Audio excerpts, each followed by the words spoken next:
어느 교회 신앙생활을 참 열심히 잘하는 믿음 좋은 남자 집사님이 있었습니다. 이분의 사업이 하나님이 은혜 주심으로 인해서 날마다 번창해 가기 시작했습니다. 어떻게 하는 게 맞습니까? 은혜 주셔서 사업이 잘 되면 더 하나님 앞에 충성하고 하나님 기뻐하는 모습이어야 되지 않겠습니까? 그런데 사업이 너무 잘 되다 보니까 이분이 그만 실수를 한 겁니다. 무슨 실수를 했냐면 신앙생활을 좀 소홀히 하는 실수를 하는 겁니다. 직분자임에도 직분을 감당하지 못했고 심지어 주일조차도 지키지 못할 정도로 사업에 빠지게 되었습니다. 어떤 일이 일어났을까요? 그 사업이 어려움을 겪기 시작했습니다. 그리고 결국에는 그 사업이 부도가 나고 말았습니다. 사업이 잘 될 때 그 옆에 너무나도 많은 사람들이 있었습니다. 그러나 이상하리라만큼 부도가 난 이후로 사람들이 모두 떠나기 시작했습니다. 그런 배신감을 느끼며 큰 낙심에 빠지게 됐습니다. 그래도 명색이 교회 집사고 직분자 아닙니까? 답답한 마음을 가지고 기도원에 올라가기로 마음먹었습니다. 그리고 기도원에서 열심히 기도하는 가운데 은혜를 받고 힘을 얻고 다시 사업을 시작해서 결국 성공했다고 합니다. 제가 지어낸 얘기입니다. 제가 지어냈습니다. 그런데 여러분, 제가 이렇게 지어낸 이야기를 안 하더라도 여러분 주변에서 늘 듣는 얘기가 이런 거 아닙니까?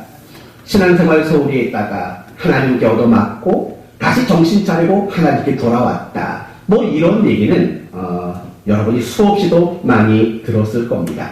그렇다면 여러분, 이런 이야기들이 우리에게 주는 교훈은 과연 뭘까요? 아마 이런 거 아닙니까? 실패는 하나님을 만나는 계기가 된다는 거죠. 또 실패는 우리 신앙의 기회가 된다는 것을 우리는 배울 수 있습니다. 이걸 조금만 다른 각도로 말한다면 이렇게 말할 수 있습니다. 실패도 하나님이 우리를 위해 일하시는 한 방법이 된다라고 말할 수 있습니다. 오늘 우리가 살펴본 본문의 이야기가 바로 그런 이야기를 주목하고 있는 겁니다. 분명히 실패 가운데에서도 일하시는 하나님, 바로 그 부분을 바울이 빌립보 교회 성도들에게 이야기하고 있는 겁니다. 그러므로 오늘 우리는 크게 두 가지 방향으로 말씀을 살펴볼 겁니다. 첫 번째는 하나님은 어떻게 일하시는가에 대해서 살펴볼 것이고, 또 하나님은 실패로도 일하시는 분이라면 우리는 실패를 어떤 마음을 가지고 바라봐야 하는가에 대한, 실패에 대한 새로운 인식에 대한 부분으로 오늘 말씀을 나누려고 합니다. 맞습니다. 우리가 오늘 먼저 살펴볼 내용은 하나님은 다양한 방법을 가지고 일하시는 분에 대해서 살펴볼 겁니다. 오늘 본문을 봅시다. 12절. 형제들아, 내가 당한 일이 도리어 복음 전파의 진전이 된 줄을 너희가 알기를 원하노라. 내가 당한 일이 뭐지요? 바울이 감옥에 갇히게 된 일을 말하는 겁니다. 그 일이 복음이 진전되는데 결정적인 역할을 했다는 거죠. 복음 전파의 유익을 주었다는 겁니다. 사랑하는 성도 여러분, 바울은 감옥에 갇히기 이전에 주로 어디에서 복음을 전했냐면 회당이나 또는 광장 같은 곳에서 복음을 전했습니다. 그렇게 평범한 곳에서도 복음을 전하게 하셨고, 하나님이 이번에는 어디에서 복음을 전하게 하셨다는 겁니까? 감옥 안에서도 복음을 전하게 하셨다는 겁니다. 15절도 봅시다. 어떤 이들은 투기와 분쟁으로, 어떤 이들은 착한 뜻으로 그리스도를 전파하니. 여러분, 15절만 봐도 그리스도를 전파하는 두 부류의 사람이 나옵니다. 첫 번째 부류는 투기와 분쟁으로 전파하는 사람, 또 하나는 착한 뜻으로 전파하는 사람이 나옵니다. 또 16절 마지막을 보면 사랑으로 하는 사람이 나옵니다. 그런데 17절 마지막에 다툼으로 그리스도를 전파하느니라, 이렇게 지금 말을 하고 있습니다. 그럼 여러분 종합해보면 이렇게 한번 여러분에게 묻습니다. 하나님은 복음을 전하는 일을 하나님은 소원하십니다. 하나님은 복음을 전하는 일을 하십니다. 방법은 뭐였습니까? 때로는 광장에서, 때로는 회당에서 복음을 전하기도 하셨고, 때로는 어디 가서 감옥에 갇히는 방법으로도 복음을 전하게 하고, 때로는 어떤 사람은 투기와 시기와 질투, 이런 나쁜 감정이라는 것을 가진 사람을 통해서도 복음을 전하시고, 어떤 사람은 착하고 또 선한 마음을 가진 사람들을 통해서도 복음을 전했다는 겁니다. 그러니까 결론은 이겁니다. 하나님이 복음을 전하게 하는 그 일이 한 가지 방법만은 아니었다는 거죠. 그렇죠. 그저 그 평범한 하나의 방법만 있는 게 아니라 감옥에 갇히는 것도 복음을 전하는 하나님의 일하심의 방법이고, 사랑과 선함이 있는 사람을 통해서도 복음 전하는 방법이 있는 거고, 투기와 질투, 분쟁, 그런 모습으로도 하나님은 복음을 전하는 방법으로 그렇게 삼으셨다는 겁니다. 그러니까 결국 이 이야기만 봐도 하나님은 복음을 전하는 일을 다양한 방법으로 일하고 있다는 것이 명확하게 우리에게 드러나고 있는 것입니다. 맞습니다. 하나님은요, 어떤 일을 하시든 간에 굉장히 다양한 방법으로 하나님은 일하십니다. 한번 여러 가지를 한번 확인해 봅시다. 예를 들면 하나님은 혼자 일하십니다. 어떤 경우가 있을까요? 혼자 일하신 것. 혼자 일하신 것. 천지를 창조하신 일. 그렇죠. 천지를 창조하시는 일은 하나님이 혼자 하셨습니다. 그러나 하나님은 우리와 같이 일하는 방법도 가지고 계십니다. 그 창조 사역 안에도 담겨있지 않습니까? 모든 걸 창조하시고 그 창조하신 것들을 어떻게 했습니까? 인간들에게 다스리라고, 통치하라고 우리에게 권한을 넘겨주셨습니다. 이걸 보면 하나님은 혼자도 일하시지만 하나님은 우리와 함께도 일하는 분이십니다. 하나님은요, 빠르게도 일하십니다. 엄청 빠르게도 일하십니다. 창조를 보십시오. 하나님이 이 천지 만물을 며칠간 창조하셨습니까? 6일간. 더 빨리는 안 됐을까요? 더 빨리 왜 안 됐겠습니까? 한순간, 찰나의 순간에도 분명히 할 수 있었지만 하나님은 6일이라는 기간 동안 창조했습니다. 그러나 천지 만물을 6일간 창조했다는 것은 굉장히 빠르게 일하신 거죠. 홍해 바다는 며칠 걸렸습니까? 가르치는데? 아닙니다. 그것도 한순간에 홍해 바다를 가르쳤습니다. 그런데 반대로 하나님은 느리게도 일합니다. 우리가 얼마 전에 살펴봤던 사도 바울이 로마로 가는 이야기, 그게 얼마나 더디고 얼마나 느렸는지 여러분 아시지 않습니까? 이스라엘 백성들이 애굽 땅에 나와서 가나안까지 들어가는데 얼마나 걸렸습니까? 몇 년이 걸렸죠? 40년이 걸렸습니다. 여러분 아십니까? 애굽에서 가나안 땅까지의 거리는 고작 240km밖에 안 됩니다. 한 열흘 남짓이면 A시간하면 갈 수 있지 않겠습니까? 아니, 아무리 느리게 잡아도 한 달이면, 두 달이면 갈 수 있는 거 아닙니까? 그런데 하나님은 그 짧은 거리를 40년을 걷도록 만드셨습니다. 더디게, 느리게, 그렇게 일하십니다. 기도 응답도 마찬가지 아닙니까? 다니엘서 9장 말씀을 보면 다니엘이 하나님 앞에 기도하자마자 하나님은 응답을 보내셨다고 이야기합니다. 빠르게 응답하십니다. 그러나 한나를 보십시오. 한나는 오래도록 기도해야 아들을 얻을 수 있었던 것 아니겠습니까? 이처럼 하나님은 빠르게도 일하시고 느리게도 일하십니다. 또요, 하나님은요, 믿는 사람을 통해 일하기도 하지만 믿지 않는 사람을 통해서도 일하십니다. 예를 들면 솔로몬을 생각해 보십시오. 하나님이 성전을 짓는 그 일을 의로운 솔로몬 왕을 통해서 성전을 건축하도록 하셨습니다. 그러나 나중에 바벨론에 의해서 성전이 다 무너진 후에 무너진 성전을 다시 재건하는 일에는 어떤 왕을 썼는지 아십니까? 바벨론의 아닥사스다 왕을 썼습니다. 그는 불신자입니다. 믿지 않는 자입니다. 똑같은 성전이지만 한 번은 믿는 자의 손으로 일하셨고 또 한 번은 믿지 않는 불신자의 손을 통해서 성전을 건축하셨다는 겁니다. 하나님의 일하심의 방법은 이렇게 다양합니다. 많습니다. 하나님은 우리에게 어떤 말씀을 선포하실 때 성경을 보면 선지자들을 통해서, 사도들을 통해서 우리에게 말씀을 선포하십니다. 그런데 굉장히 뜻밖의 방법으로 말씀을 전하는 경우도 있습니다. 여러분 그거 아시죠? 어리석은 발람 선지자가 이스라엘을 저주하려고 했을 때 하나님은 누구의 입을 통해서 발람 선지자를 꾸중했습니까? 나귀. 말 못하는 나귀의 입을 열어서 말하게 하셔서 발람 선지자를 꾸짖는 일을 여러분 보셨을 것입니다.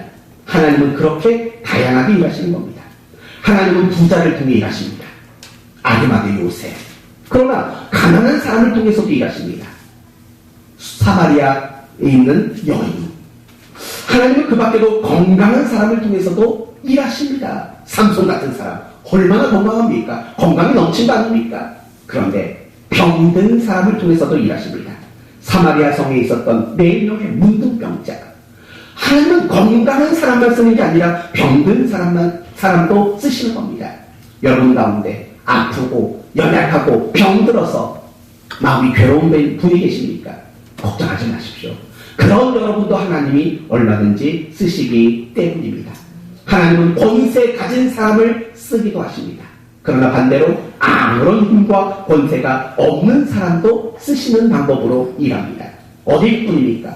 하나님은 모든 사람에게 드러나게 일하실 때가 있습니다. 가장 대표적인 것이 마지막 날 주님이 재림하시는 일. 이 일은요, 모든 사람이 드러나게, 모든 사람이 보도록 인지하시는 겁니다. 참고로 여러분 주변에 재림 예수가 왔다 이렇게 말하는 사람이 있으면 뒤통수를 한씩 때려주십시오. 아니 니네만 보냐. 주님이 재림하시는 모든 것들은 모든 사람들이 보는 거 아닙니까? 그런데 하나님은 때로는 모든 사람에게 나타내는 방식으로 일하기도 하시지만 은밀하게도 하나님은 일하십니다. 계획을 가지고 일하시기도 하지만 즉흥적으로 일하기도 하십니다. 상식 안에서 일하기도 하시지만 상식을 넘어서는 방법으로도 일하십니다. 자연 법칙을 가지고 일하기도 하시지만 자연 법칙을 거스르기도 하십니다. 엘리야에게 고기를 물어다 준 짐승이 뭡니까? 까마귀입니다. 얼마나 욕심과 탐욕이 많은 짐승입니까? 그런데 그런 짐승을 통해서 고기를 물어다 줬다? 이거는 자연 법칙을 넘어서는 거고 상식을 넘어서는 그런 일들인 겁니다. 결국 이런 겁니다. 하나님은 죄가 아닌 이상 모든 것이 방법이 될 수 있는 그렇게 방법을 삼아서 일하시는 하나님이라는 겁니다. 그래서 여러분 이용규 선교사님의 유명한 책 내려놓음이라는 책이 있지 않습니까? 그 책에 하나님을 이렇게 묘사했습니다. 하나님은 대단히 창의적인 분이시다. 대단히 창의적이신 분이시다. 이렇게 고백하는 것을 보았습니다. 그렇다면 여러분 이제 우리가 한번 고민할 것은 이겁니다. 제가 여러분에게 지금까지 설명한 이야기는 간단합니다. 한 줄로 요약하라면 이거죠. 하나님은 다양한 방법으로 일하시는 분이시다. 그렇다면 그 사실이 우리에게 주시고자 하는 메시지는 과연 무엇이겠습니까? 이런 것 아니겠습니까? 우리의 기준, 우리의 생각, 우리의 경험으로 하나님을 제한하지 말라라는 겁니다. 예를 들면 요한복음 6장을 보시면 오병이어의 사건이 나옵니다. 남자만 5,000명입니다. 여자와 아이까지 합친다면 최소 10,000명, 15,000명, 20,000명까지 아마도 되지 않겠습니까? 예수님이 제자들에게 이렇게 말씀하십니다. 너희가 먹을 걸 주어라. 그때 제자들이 한 말이 뭡니까? 안 됩니다. 200데나리온 이상이 있어야만 됩니다. 그러니까 결국 그 말은 무슨 말입니까? 우리 수중에 그만한 돈이 없어서 못 먹입니다. 라고 말한 거죠. 그때 어린아이가 뭘 들고 옵니까? 예전에 누가 그랬는지 기억이 안 나는데 어린아이가 뭘 들고 왔을까? 그랬더니 도시락 폭탄이요. 여러분 이 어린아이가 뭘 가지고 왔냐면 도시락은 도시락입니다. 물고기? 두 마리가 맞나요? 네, 갑자기 헷갈리네요. 아무튼 물고기 2마리 보리떡 5개를 가지고 옵니다. 그때 여러분 안드레가 했던 말이 무슨 말인지 아십니까? 이게 무슨 소용이 있겠습니까? 라고 말합니다.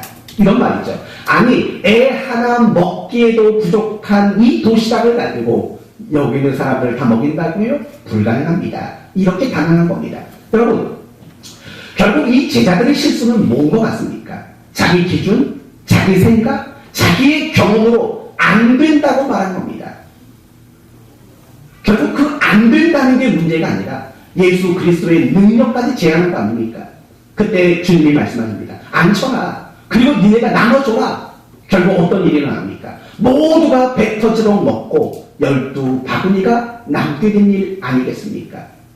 또 하나의 예를 들어봅시다. 열왕기하 6장 말씀을 보시면 아람 나라가 북이스라엘 사람들이 살고 있는 사마리아 성을 에워쌉니다. 누구도 들어가지도 못하고 나오지도 못하는 이런 상황이 된 겁니다.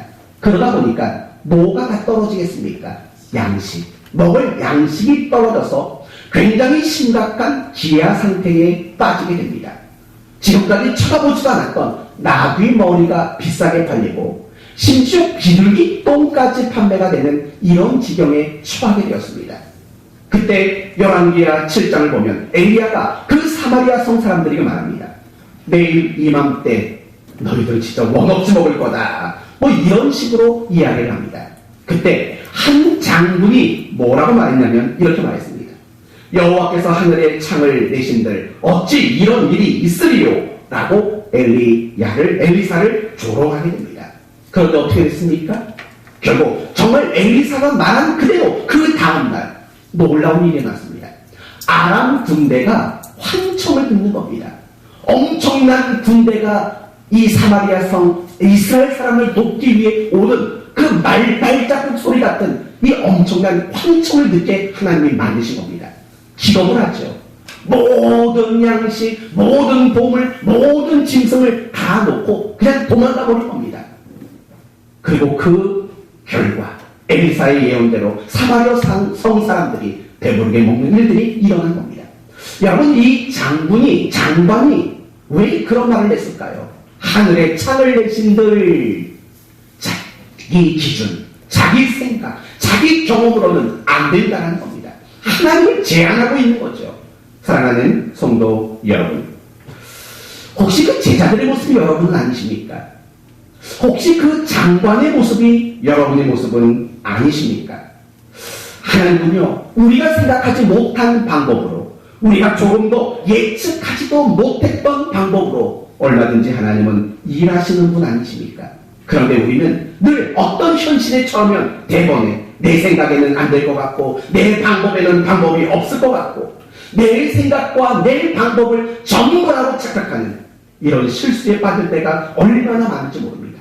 그래서 마치 하나님도 아무것도 할 수 없을 것처럼 그렇게 단정해버리는 그런 잘못들이 너무나도 많은 겁니다. 우리가 개인적으로 신앙생활을 못하는 이유가 뭔지 아십니까? 모든 상황 판단의 기준이 내 기준, 내 입장, 내 경험, 내 생각, 내 방법만 가지고 신앙생활을 하니까 우리가 개인적으로도 신앙생활이 안 되는 겁니다. 특별히 여러분, 우리가 공동체 안에서 어떤 일을 하다 보면은요, 의견이 무조건 똑같을까요? 아닙니다. 의견이 다 다릅니다. 각자 다릅니다. 그러다가 무슨 일이 일어납니까? 갈등, 다툼, 갈라성, 뭐 이런 일들이 교회 안에 얼마나 많이 일어납니까? 그러면 한번 생각해 보십시오. 왜 그런 일이 일어날까요? 바로 이런 거 아니겠습니까? 내 생각이 제일 옳다는 겁니다. 내 방법이 가장 좋은 거라는 겁니다. 아니, 더 극단적으로 말해볼까요? 내 생각과 내 방법대로 안 하면 교회 망한다는 겁니다. 손해본다는 겁니다. 물론 이걸 세상에 갖다 놓으면 그 말이 맞는 말입니다. 망할 수도 있죠. 안 될 수도 있죠. 하지만 우리는 세상의 가치 기준을 가지고 사는 사람이 아니지 않습니까? 신앙의 가치 기준을 가지고 우리는 사는 사람입니다. 그렇다면 여러분, 이렇게 생각해 보십시오. 여리고 성을 한 바퀴씩 돌아라. 그거 만약 우리 교회가 어떤 의논을 했는데 그런 의논이 나온 겁니다. 우리 여리고성 한 바퀴씩 돕시다. 어떤 사람은 돈 주고 인모 사다가 씁시다. 어느 쪽이 더 현명한 방법일 것 같습니까? 여리고성을 무너뜨리는 게 우리의 목표라면 어떤 제안을 하시겠습니까? 어떤 제안을 하시죠? 이건 우스갯소리입니다. 요 옆에 파출소가 하나 있습니다. 제가 교회 개척할 때부터 저기가 자꾸 우리께 되면 좋겠다는 생각이 많이 듭니다. 저기 별로 쓸모도 없습니다. 지금 뭐 하는 게 거의 없습니다. 하나님이 거기를 우리한테 주시면 우리가 아담하게 예배당을 짓고 하면 얼마나 좋을까. 우리 회리에 사시는 분들이 특히 좋죠. 더 가까워지니까. 10m라도 더 가까워지니까. 예를 들면 저걸 우리 거로 만들자. 여러분, 그걸 가지고 의논을 한다고 쳐보십시오. 어떤 분은요, 우리가 헌금 열심히 하자. 그래서 사자. 하는 분이 있고, 또 어떤 분은 하루에 한 바퀴씩 돌자. 뭐 이런 분이 있습니다. 어느 쪽이 더 여러분에게는 가깝게 느껴지십니까? 돈이 있다면 당연히 돈이 가깝겠죠. 여러분, 땅을 도는 거 여기 돈다가 주실까? 미련한 거 아닙니까? 이스라엘 백성들도 마찬가지 생각 아니었겠습니까? 아니, 눈 부라리고 칼과 창을 들고 있는 그 사람 앞에서 성을 돈다? 미련한 방법이죠. 좋은 방법 아닙니다. 이거는 인간적으로 볼 때는. 근데 결국 그 미련한 방법으로도 하나님은 정말 어마어마한 일을 해낸 거 아닙니까? 우리가 교회 안에서 어떤 일을 결정하는 것도 마찬가지입니다. 나보다 그 사람 생각에 안 좋을 수 있고 틀릴 수 있습니다. 그 안 좋은 방법을 써도 교회는 안 망합니다. 이럴 때 아멘이 나오는 거야죠. 여러분, 정말 어떨 것 같아요? 내 생각보다 안 좋은 생각을 결정하면 망할 것 같습니까? 교회가? 절대 그렇지 않습니다. 절대 그런 일 없습니다. 우리가 그걸 모르니까 갈등이 생기고 다툼이 생기고 결국 분쟁이 생기는 것 아닙니까? 사랑하는 성도 여러분, 오늘 여러분이 첫 번째 꼭 명심할 게 이겁니다. 하나님은 굉장히 창의적이십니다. 하나님은 우리가 볼 때 방법 같지도 않은 방법으로도 얼마나 놀라운 일을 하시는 분인지 아시지 않습니까? 그 하나님, 정말 창의적으로 다양하게 일하시는 그 하나님을 믿으십시오. 그렇다면 여러분은 개인적인 신앙생활 속에서도 담대함을 얻을 수 있는 거고요. 우리가 함께 공동체 안에서 신앙생활할 때도 이해와 배려와 양보와 너그러움, 받아들여줌, 따라가줌, 이 모든 것들이 결국 될 수 있는 겁니다. 그래서 저는 우리 사랑하는 교회 성도들 모두가 하나님은 얼마든지 다양하게 창의적으로 일할 수 있는 그런 하나님을 늘 믿고 살아가는 여러분이 되시기를 예수 그리스도의 이름으로 축원드립니다. 이제 그 부분에서 조금만 더 요약해 봅시다. 하나님은 성공으로도 일하시지만 무엇으로도 일하실까요? 실패로도 하나님은 일하시는 분이라는 겁니다. 맞습니다. 하나님은 성공이라는 방법으로 일하십니다. 가장 대표적인 경우가 제가 볼 때는 갈멜산 사건이 아닌가 싶습니다. 850대 1. 야, 그 850대 1의 영적 싸움에서 엘리야가 이겼습니다. 승리했습니다. 누가 봐도 속 시원하지 않습니까? 속이 다 후련할 정도로 엄청난 승리를 거두게 되었습니다. 그리고 그 승리를 통해서 하나님만이 참되고 유일하신 분이라는 게 드러나게 되었습니다. 또 하나의 사건이 있습니다. 다윗과 골리앗입니다. 다윗은 뭐 하는 사람이었습니까? 목동이었습니다. 다윗의 손에는 뭐가 들려 있었습니까? 지팡이와 물맷돌 들려 있었습니다. 골리앗은 누굽니까? 거인입니다. 블레셋의 장군입니다. 그는 온갖 투구를 뒤집어 썼고 손에는 어마어마한 칼을 들고 있었습니다. 누가 이겼습니까? 다윗이 이겼습니다. 다윗이 골리앗의 이마를 맞추고 넘어진 골리앗의 목을 그의 칼로 베어버렸습니다. 얼마나 멋진 승리입니까? 그걸 통해서 뭐가 드러났습니까?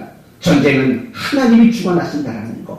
하나님을 의지하는 자에게는 이런 승리가 있다라는 게 명확하게 드러나지 않았습니까? 예수님의 제자들을 생각해 보십시오.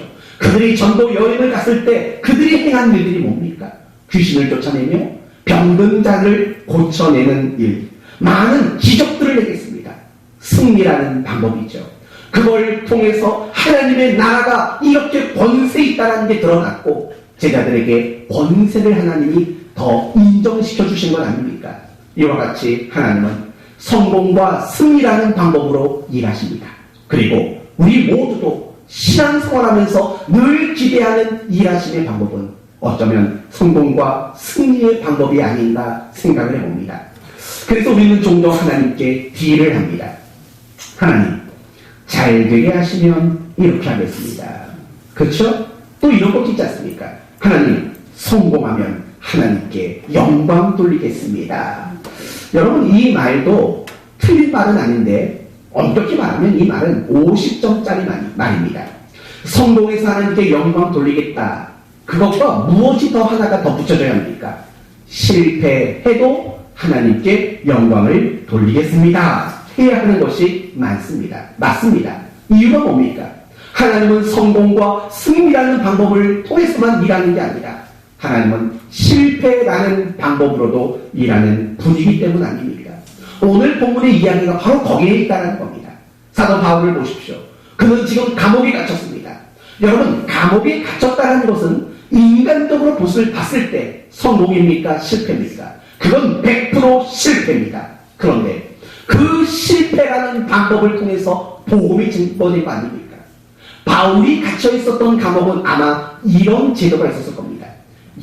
16명의 간수가 4교대로 바울을 지켰을 겁니다. 그러니까 4명이 한 팀이 돼서 등분해서 그렇게 하는 거죠. 6시간씩 근무를 했겠죠. 424. 그러면 여러분 생각해 보십시오.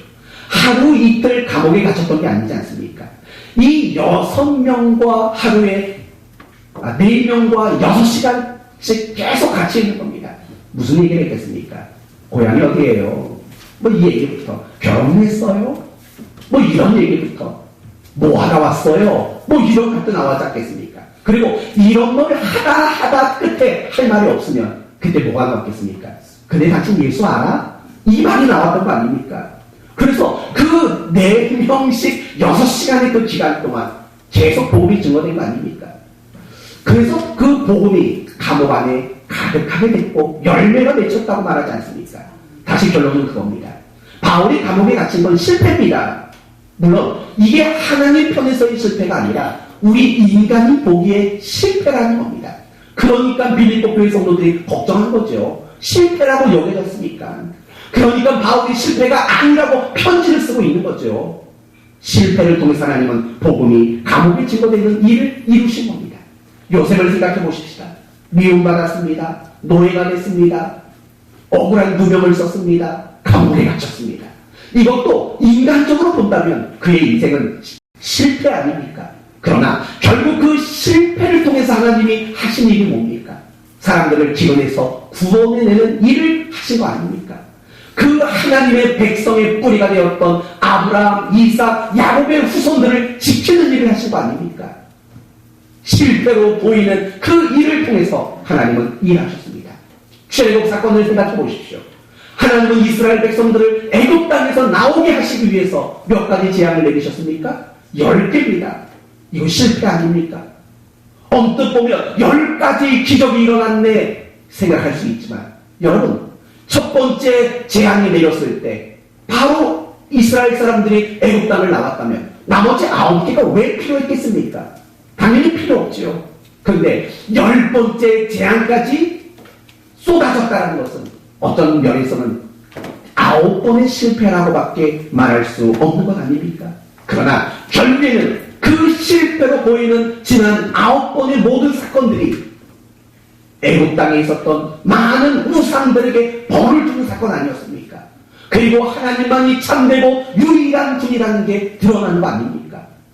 그 소문이 가나안 땅 사람들에게까지 다 전파된 거 아닙니까? 그래서 이스라엘 사람들이 가나안 땅에 도착하기도 전에 이미 시겁하고 겁을 먹게 만든 거 아닙니까? 실패로 보이는 그 9번의 순간이 결국 하나님의 일하시는 순간이었습니다. 북이스라엘과 남유다도 마찬가지입니다.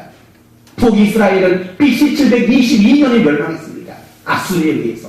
남유다는 BC 580 몇 년이죠? 6년에 멸망했습니다. 바벨론에 의해서. 이거 실패죠. 창피한 일이죠. 수치스러운 일이죠. 근데 하나님이 어떤 일을 하셨습니까? 이 이스라엘과 유다를 이방 땅으로 보내셔서 그곳에서 하나님의 나라를 세우신 거 아닙니까? 실패로 보이는 그 일을 통해서 하나님은 일하셨습니다. 이런 얘기 하자면 끝도 없을 겁니다. 사도행전 15장 보면 바울이 2차 전도 여행을 계획합니다. 바울과 바나바가. 그때 뭐 때문에 싸웠는지 기억나시죠? 얼마 전에 했습니까? 마가 요한을 데려가자. 이 문제 때문에 이 둘이 싸움이 나게 됐습니다. 여러분, 전도팀 입장에서 본다면 성공일까요? 실패일까요? 실패죠. 아직 전도 여행을 출발하지도 않았는데 다툼부터 났습니까? 둘이 갈라서 버렸으니까 이거 100% 실패입니다. 그런데 어떤 일이 일어났습니까? 바울은 신라와 함께 마게도냐로 갔고, 또 바나바는 마가 요한과 함께 구브로로 갔습니다. 한 곳만 예상했던 전도 계획이 두 곳으로 확산되어서 전파되는 그런 결과가 맺어진 것 아닙니까? 실패로 보이지만 하나님은 그걸 통해서 놀랍게 일하신 겁니다. 가장 대표적인 한 가지 이야기만 더하겠습니다. 예수 그리스도의 십자가는 실패입니다. 여러분 생각해 보세요. 그 시대 제자들이든 그 시대 유대인들이든 십자가에 못 박힌 예수님을 보면서 야, 이겼다, 성공했다, 승리했다, 그렇게 여긴 사람 있습니까? 없습니까? 단 하나도 없습니다. 왜요? 십자가에 못 박힌다는 것은 결국 하나님께 못 받은 사람과 같은 거 아닙니까? 저주받은 사람과 똑같다라는 그들의 생각 때문입니다. 그렇게 생각한다면 예수님의 십자가 사건은 우리가 보는 관점에서는 최악의 실패인 겁니다. 그런데 그 실패로 보이는 일이 무엇을 이루었습니까? 우리의 죄를 용서하는 일, 우리를 구원하시는 일, 그리고 이 땅에 진정한 생명을 가져오시는 일, 그리고 구원의 문을 활짝 여는 그 일을 실패로 보이는 그 십자가의 사건이 이루어낸 것 아니겠습니까? 사랑하는 성도 여러분, 하나님은 다양하게 일합니다. 하나님은 성공으로 일하십니다. 그러나 하나님은 실패로도 일하십니다. 아니요, 더 정확히 말해볼게요. 하나님은 정말 중요하게 여기는 것, 정말 가치 있는 일은 거의 대부분이 실패라는 방법으로 일하신다는 겁니다. 이 부분을 여러분이 마음이 염두하시고 성경을 한번 읽어보세요. 하나님이 어떤 정말 귀하고 정말 중요하고 정말 가치 있는 일을 하실 때 하나님은 대번에 성공하는 방법으로 일하지 않고 대부분이 실패하는 방법으로 일하신다는 겁니다. 왜 그럴까요? 이유는 간단합니다. 그래야지 우리 꼬라지를 알기 때문이죠. 그래야지 우리가 비로소 하나님을 보게 되거든요. 여러분, 우리가 보기에 실패해야지 우리는 안 드러나는 거 아닙니까? 하나님만이 높여지고 하나님만이 드러나기 때문이라는 겁니다. 이제 간단하게 한 가지만 더 말씀을 드리고 마치려고 합니다.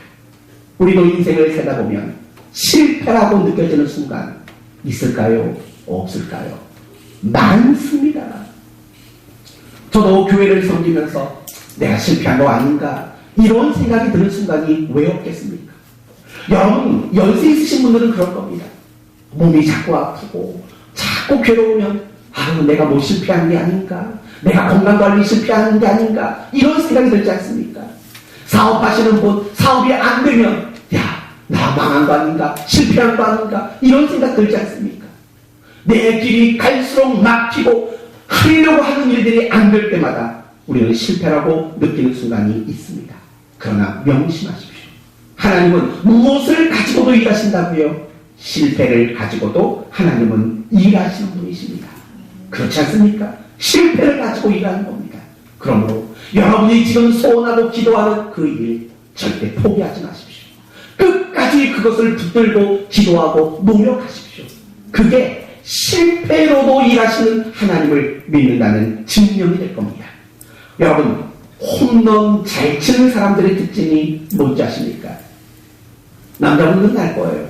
홈런을 잘 때리는 사람의 특징은 삼진을 많이 당한다는 겁니다. 삼진을 많이 당해요. 여러분, 지금 미국에 가서 야구하는 우리나라 선수들 몇몇 있지 않습니까? 홈런 잘 치는 선수들이 지금 나가 있는 겁니다. 그런데 가만히 보면은요, 홈런 숫자보다 삼진당에서 아웃된 숫자가 많다는 거 여러분 아십니까? 그건 우리나라 선수만이 아니라 모든 야구 선수들의 홈런 왕은 반드시 삼진 왕이기도 한 겁니다. 여러분, 만약에 그런데 나 삼진 많이 당했어, 나 야구 그만둘래, 이러면 홈런 왕이 되겠습니까? 그렇지 못하는 거죠. 여러분, 에디슨이 필라멘트, 전구 안에 들어가는 필라멘트를 발명하지 않았습니까? 이 필라멘트를 발명하기까지 몇 번의 실패를 한 줄 아십니까? 뭐 2,400번이다, 2,800번이다. 말이 다르지만 적어도 2,000번 이상은 맞는 것 같습니다. 그 친구가 찾아와서 위로의 말을 했답니다. 어떻게 자꾸 실패해서. 그때 에디슨이 웃으면서 이렇게 말했다죠. 난 실패하지 않았어. 나는 필라멘트를 만들 수 없는 2,000가지 이상을 발견해냈어. 라고 말을 했다는 거 아닙니까? 사랑하는 성도 여러분. 여러분의 인생도, 여러분의 신앙생활도 마찬가지입니다. 실패가 여러분에게 실패가 아닙니다. 실패가 여러분이 포기하는 게 실패 아니겠습니까? 그러므로 여러분이 지금 도전하고 있는 것들, 여러분이 지금 기도하고 있는 것들, 지금 여러분이 간구하고 있는 그 어떤 것도 절대 포기하지 말고 계속해서 기도하고 힘쓰고 도전하는 여러분 되시기를 바랍니다. 마지막 한 가지. 다른 사람의 실수에도 실패에도 너그러운 사람이 되시기를 바랍니다. 내일부터 WBC 야구 경기가 시작이 됩니다. 그리고 3월 20 며칠부터 러시아 월드컵 최종 예선전 2차전이 시작이 됩니다. 한숨부터 나옵니다. 왜 한숨부터 나오냐면 성적이 나쁠까가 아니라 조금만 국가대표 선수들이 못하면 난리 법석을 떠옵니다. 여러분 그 경기에서 좀 지면 나가 나갑니까? 그때 지면 영원히 지는 겁니까? 아닙니다. 근데 조금만 못해도 심지어 축구는 말을 꺼내기가 무섭습니다.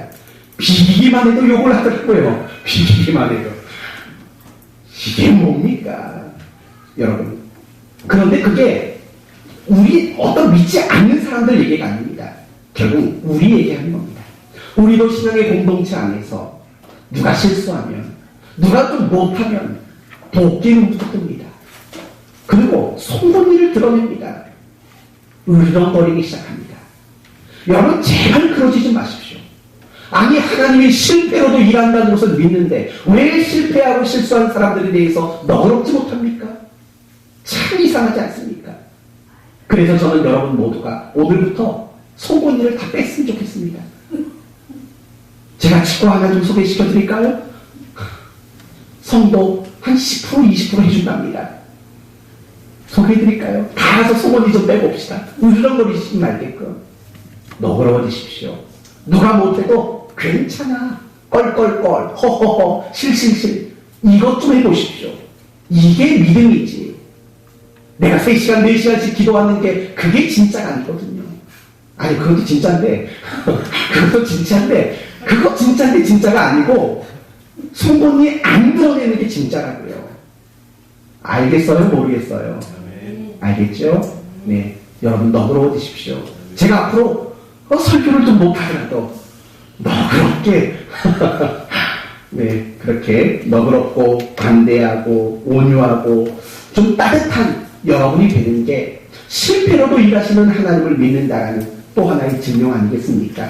이제 오늘 말씀을 마칩니다. 하나님은 정말 굉장히 다양하게 일하십니다.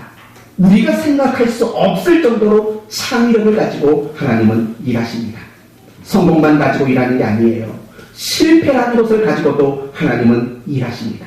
특히 하나님이 중요하게 여길 때, 하나님이 정말 가치 있는 일을 이루시고자 할 때 반드시 실패라는 방법을 쓰신다는 거 기억하시고, 혹여나 여러분의 모습 속에 뭔가 실패감이 드는 순간이 있다면 정말 하나님이 나에게 가치 있고 귀한 일을 하려고 하시는구나라고 믿으시고 여러분의 마음에 담대함을 얻고 더 나아가서 누군가가 실수하고 누군가가 못하더라도 송곳니 감추고 웃어주고 괜찮아 그거 가지고도 하나님 일할 거야 라고 도리어 위로하고 격려할 수 있는 하나님의 일하심을 믿는 여러분 모두가 되시기를 예수 그리스도의 이름으로 축원드립니다. 아멘. 기도합시다. 감사하신 주님, 우리는 늘 내 기준, 내 생각,